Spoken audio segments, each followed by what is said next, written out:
Everyone who was old enough to read a headline remembers that Thanksgiving night in 2009, the crumpled fire hydrant, the glittering shards of a shattered rear window, and the sight of the most celebrated marriage on the planet detonating in front of a global audience. And for years afterward, Elin Nordegren existed in the public mind as little more than the quiet wife of Tiger Woods, a beautiful outline of a person defined entirely by her husband's brilliance and, later, by his betrayals, which is precisely why encountering her in 2026 lands like a jolt of electricity, because she did not merely crawl out of the wreckage and dust herself off, she engineered a slow, deliberate, almost invisible revolution, swapping the white heat of tabloid attention for an existence that belongs completely and unmistakably to her. And anyone expecting the usual celebrity reinvention story should prepare to be surprised, because the change nobody saw coming had nothing to do with cosmetic surgery or a new smile or a bitter descent into misery, even though plenty of cynics were quietly hoping she would stumble, and instead of collapsing under the weight of everything she endured,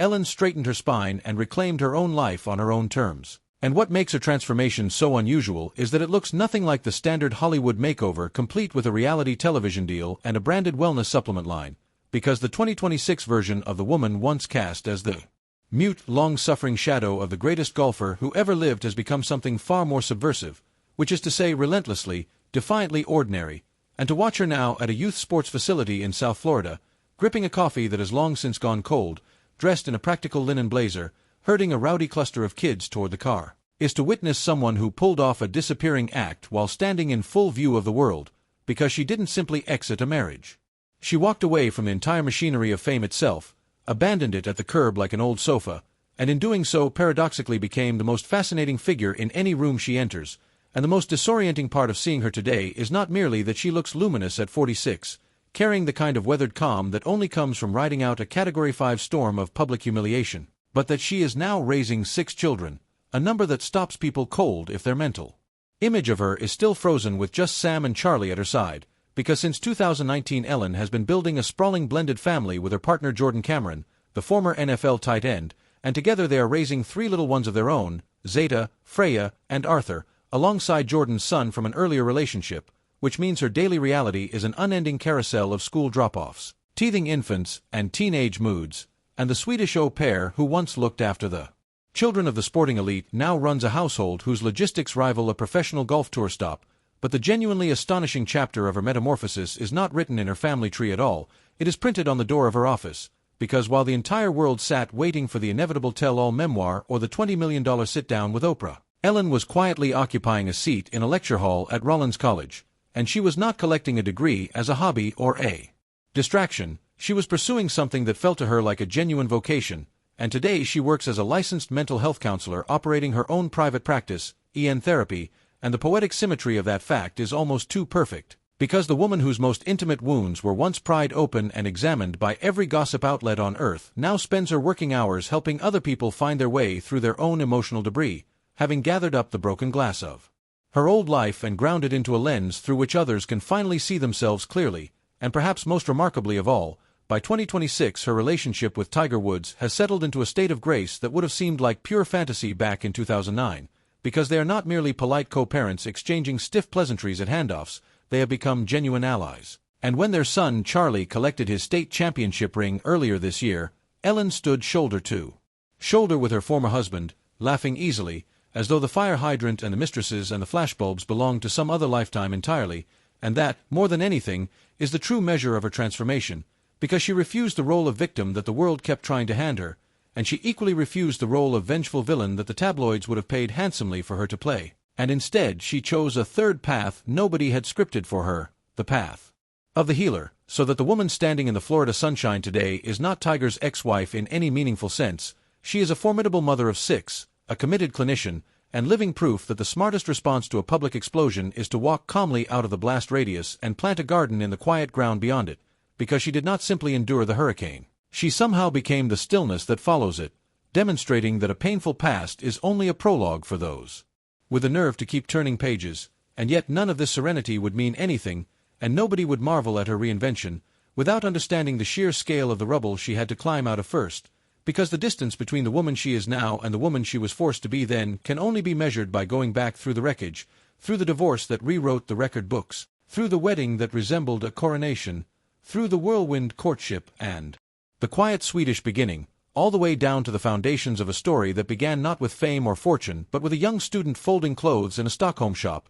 dreaming of a psychology degree, entirely unaware that her path was about to collide with the most famous athlete alive. To grasp the full weight of what Elin built after the collapse, you have to look past the golden hair and the tranquil Florida light and examine the cold, deliberate architecture of her independence, because when the dust finally settled on the costliest divorce in the history of professional sports, the watching world braced for a cliché, expecting retail therapy on a grand scale, a string of photographed romances with titled Europeans, or a permanent retreat to some private island scattered across the Swedish archipelago, and instead Elin did something almost rebellious in its modesty. She enrolled in college, and not for a semester or a year but for the better part of a decade, and the twist is not that she remained wealthy, which was inevitable given the settlement. The twist is that she became a serious student of the very emotional machinery that the global media had once turned against her like a weapon, because at Rollins College she was not the famous ex-wife or the tabloid fixture, she was simply a psychology student with a backpack and a schedule, and there is something almost cinematic in the contrast between the photographers literally scaling trees to snatch a grainy image of her through a window while she sat under fluorescent classroom lights studying trauma responses and the biology of fear,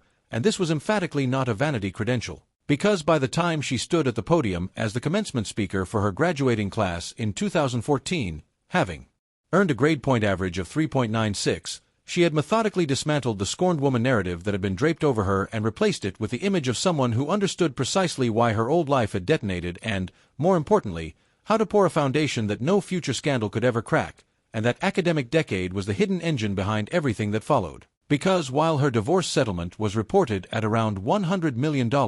her true fortune in 2026 is measured not in currency but in total autonomy, and she spent her money the way she spent her silence, strategically, famously purchasing a $12 million mansion in North Palm Beach and then demolishing it entirely just so she could rebuild it from the foundation up, a metaphor so on the nose that not a single observer missed it. But the real masterpiece of her reconstruction is the career, because think carefully about what it means that the woman once hunted more aggressively than anyone alive by the shame industrial complex now spends 40 hours a week holding space for other people's suffering, having converted her own experience of global humiliation into a professional qualification, proving that perhaps the most powerful way to survive a trauma is to master the science of it, and by early 2026 the metamorphosis is total, because she has accomplished the thing that almost nobody in the orbit of so-called great men ever manages. She has stepped fully outside the shadow of the man she left, and inside her practice she is not a footnote in a sports biography waiting for a mention. She is a clinician with a caseload, a working professional presiding over a chaotic, joyful household of 6 children who probably regard their mother's Tiger Woods years as some strange ancient legend from a vanished century. And the label of Tiger's ex has finally fallen away not because enough time passed but because she simply outgrew that skin and shed it,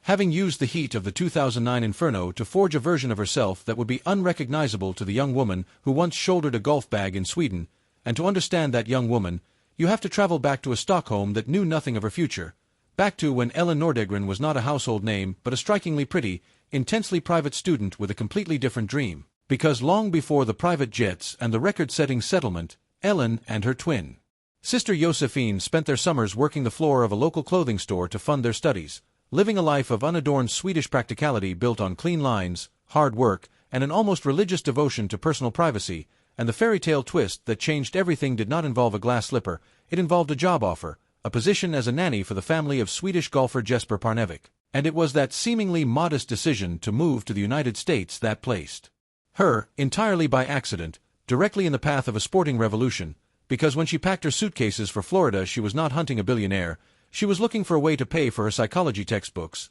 and at that moment Tiger Woods was not merely a golfer, he was a global phenomenon, a corporate colossus who seemed to breathe different air than ordinary humans. And when he first noticed the Parnevik's young Swedish nanny, she was thoroughly unimpressed by the red shirts and the trophy cabinet, and in fact she initially rejected him outright, because she was a serious young woman absorbed in her studies of child psychology with zero appetite for the roaring, ego-saturated carnival that trailed the world's #1 athlete everywhere he went, and that early refusal was the first glimpse of the steel she would later show the entire world, since she didn't need his spotlight then and would never come to crave it later. But Tiger, a man constitutionally incapable of abandoning a goal once fixed in his sights, kept pursuing her, and the courtship that followed was a blur of international flights and murmured conversations, a prodigy who had conquered everything finally meeting the one person who refused to be dazzled, a collision between two utterly different civilizations, the loud, commercialized machinery of the American dream on one side and the reserved, understated Swedish reality on the other,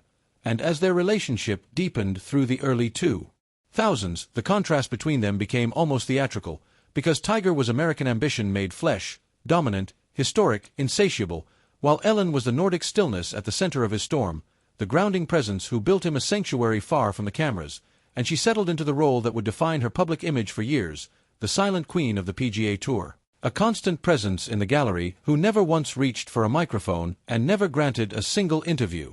Guarding their private bubble with a ferocity her friends from that era still describe with awe. The years that followed the wedding were a slow-motion study in the erosion of a myth, because by the mid-2000s the golden couple had settled into their Windermere, Florida estate and a life that looked, from the outside, like a permanent victory lap, with Elin cast as the serene matriarch anchoring a man busy rewriting the record books. And the arrival of their daughter Sam Alexis in 2007 seemed to complete the picture, followed in early 2009 by their son Charlie Axel, and Elin threw herself into motherhood with fierce protective intensity, pushing strollers through the gated streets of Isleworth, utterly uninterested in socialite theater. Yet the tragedy of that period is that while she was building a nest, its foundations were already rotting beneath her, because Tiger's on-course dominance concealed a double life as intricate as his short game, and Elin was living in a state of radical isolation. A foreigner surrounded by her husband's handlers, security staff, and fixers whose only job was preserving the image, arguably the most famous woman alive and simultaneously the loneliest, quietly registering a growing unease she could not yet name, the sole person genuinely committed to the privacy they had toasted on their wedding night,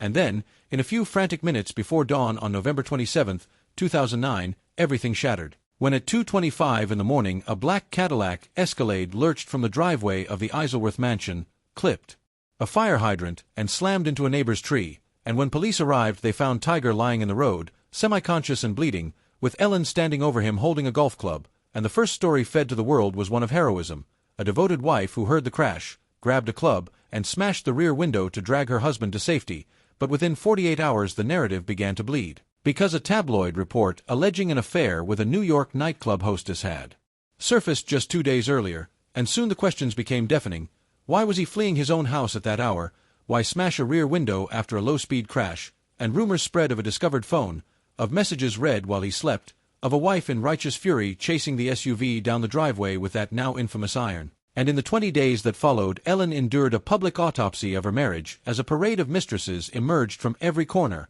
the total violent deconstruction of a woman's reality performed before a global audience, and yet while the media waited for her to crumble or scream or sell her story, she retreated into her trademark Swedish silence. Only this time the silence was no longer a shield for Tiger, it was a sanctuary for herself, and she gave no interviews, sold no photographs, and simply waited for the smoke to clear so she could begin the long quiet walk toward a new life, and after $100 million settlement that cynics dismissed as hush money, she proved her silence had never been for sale. It was simply her natural dignity, and she invested that capital in a life of radical substance, and the kingdom she rules today with Jordan Cameron is a bustling blended marvel in which Tiger, the man who once broke her world, is now a welcome guest at her dinner table and a genuine friend standing beside her at their children's milestones. Not a performance for cameras, but the practical application of a decade of psychological study, because she didn't just learn to heal strangers at Rollins, she learned to heal her own family tree. And so the woman we see in 2026 is no longer the Swedish nanny or the golf wife, but a mother of 6,